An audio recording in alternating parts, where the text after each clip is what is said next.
The Seattle Kraken, they were sixth in the Pacific last year after a really strong year the year before, where they made it to the second round of the playoffs. But yeah, a little bit of regression there. They were 12th in the league in Corsi for percentage, 19th in expected goals for percentage, and ninth in scoring chances for percentage at even strength. So they actually generated pretty well. Their shooting percentage just fell off a cliff. They shot at an insanely high clip the year before, and it went in the complete opposite direction this year, or this past year.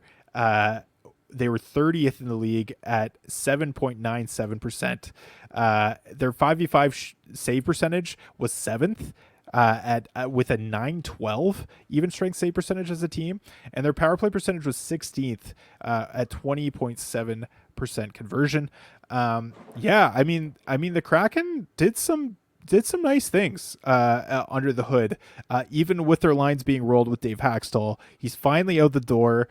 We may be seeing the bigger boys, I don't know if there are big boys on this team, but the bigger boys, the biggish boys, I guess, being leaned on a little bit more, with Dan Bylsma coming to town. We will see. It remains to be seen. It'll be interesting to see how things play out in training camp. But I am excited for the Kraken this year. They're interesting. I think there's going to be some positive regression there at 5v5, and I'm hoping that we're going to see some of these guys produce a little bit better. They're the key departures. They lost Justin Schultz, Thomas Tatar, and Chris Drieger.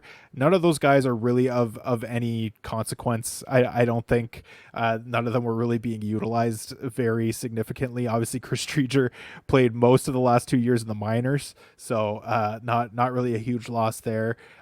In terms of key additions, Chandler Stevenson and Brandon Montour were the big ones. They were two huge free agent signings. Chandler Stevenson, I've been outspoken saying that is the wildest contract signed this offseason. I don't know what the fuck they're doing with that. I think Shane Wright should be livid about that, especially with the way that he's been treated by this organization and by Dave Haxtell so far in his career. But I'm hoping that he does get an opportunity this year, even with Chandler Stevenson in the fold. And then Brandon Montour, I'm excited for him a little bit, although I do think that there may be a shared power play role, but we'll talk about that in a minute. In terms of goaltenders, Joey Decord had a bit of a breakout season with 46 starts and a 926 even strength save percentage. Philip Grubauer, 34 starts, 906 even strength save percentage. Another year of significant struggles for Grubauer. This is a guy that I wonder if he might be out of the league after his contract's up.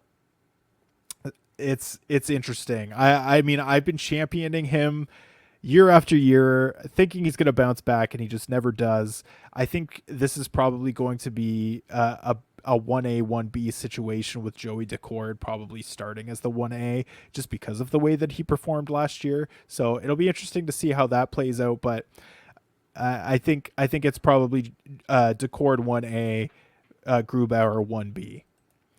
In terms of scheduling quirks, they've got 12 back-to-backs, 25 off nights, which is tied for 22nd. Their weeks 22 to 24 playoff schedule, they've got 9 games with 3 off nights. That's not a very good schedule. And from weeks 23 to 25, they've got 11 games with 3 off nights. That's also not amazing over that stretch. So you're probably not super stoked about Seattle Kraken in your playoff weeks, but that may be a later problem. Their power play projection, I've got them going with loading up a power play 1, hopefully. This is my dream for this team. Obviously, Dan Bylsma has done that in the past, coaching Pittsburgh and Buffalo, but both of those teams had really high-end talent and like just kind of a clear-cut power play 1. But that's not necessarily the way. There's a lot more parity in terms of talent throughout this roster. So it'll be interesting to see how things go. But I have power play 1 set up as Matty Beniers, Jared McCann, Oliver Bjorkstrand, Eli Tolvanen. I'm not still not really sure how to say that. And then I've got Brandon Montour and Vince Dunn splitting time. I don't think you bring Brandon Montour in if you're not going to prioritize him on the power play. But that being said, Vince Dunn has been incredibly productive in the last couple of years on the power play as well. So I do think that there may be a share of power play time there. It'll be interesting to see what they do. My forward projections, I've got Matty Beniers for 22 goals, 38 assists, and 60 points. Jared McCann, I've got him for 35 goals, 38 assists, 73 points, 250 shots. Jordan Eberle, 20 goals, 34 assists, 54 points. Chandler Stevenson, 18 goals, 31 assists, 49 points. Eli Tolvanen, 23 goals, 31 assists, 54 points, 175 hits. And Oliver Bjorkstrand, I've got him for 24 goals, 33 assists, 57 points. So I do have Dan Bylsma playing Beniers and Jared McCann a little bit more, just because I think those are your two big boys. I didn't project Shane Wright. I didn't think I had enough data on him, and I don't know where he's going to play in the lineup. It was a little bit confusing to me. I do think he's going to get an opportunity, but I just didn't think I had enough on him to really create even a remotely accurate projection. So, but I do think that he's going to factor in there somewhere. I'm obviously most excited about Jared McCann. Like, this guy, I think is probably going to benefit the most from the coaching change. There are a few other guys that I think have been misused. I think Oliver Bjorkstrand is a guy that could potentially bust through 57 points. He played when he was in Columbus. He looked extremely good there, and at times in Seattle he's looked very good as well. But they've kind of used him in a shutdown role, which is strange. So he's kind of taken a hit in terms of his offensive upside, but I think there is still something there with Bjorkstrand too. So a lot of these guys are interesting, but I don't know what their situation's going to be. I don't know who they're going to lean on. So it's hard to kind of project anything, but I do think, like I said, Jared McCann will be the one to most with the coaching change. I've got on defense Vince Dunn with 10 goals, 39 assists, 49 points. Adam Larson, I've got him for 7 goals, 18 assists, 25 points, 176 hits, 159 blocks. Brandon Montour, I've got him for 14 goals, 36 assists, 50 points. So I do have Montour and Dunn splitting some power play time. Adam Larson, obviously, he's just a bangers cats guy for the most part. I don't think that the offensive upside is necessarily there. We've seen him obviously score more than 25 points in the past. I don't know that that's necessarily going to be the case consistently.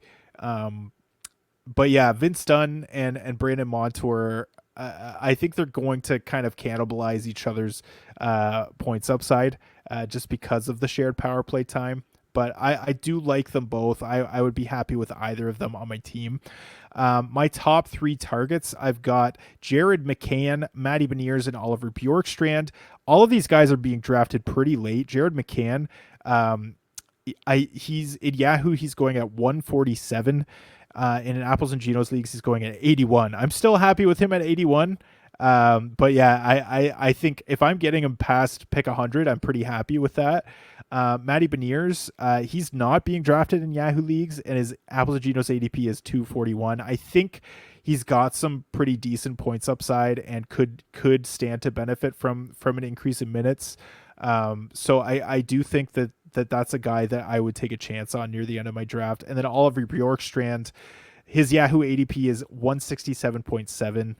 And his Apples and Genos ADP is 214.5. And that's a guy that I could see breaking 60 points potentially.